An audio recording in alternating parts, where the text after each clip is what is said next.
Tietotekniikan tutkimuslaitos HEAT ja Helsingin yliopiston tietoyhteistyön laitos järjestävät yhdessä tieteellisen huippukonferenssin Pervasive Helsingissä toukokuussa 2010.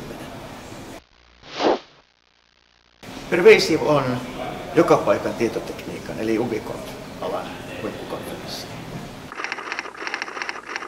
Tämä on nyt tulee olemaan 8. järjestyksessä. Aikaisemmin 2008 se oli Sydneyssä ja 2009 se tulee olemaan Narassa, Japanissa.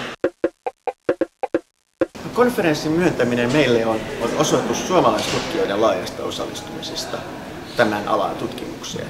Ja tietysti on myös osoitus luottamuksesta HEATin ja laitoksen kykyyn järjestää tämmöisiä tapahtumia. Odotamme noin 300 tutkijaa ympäri maailmaa Helsinkiin. Tervetuloa.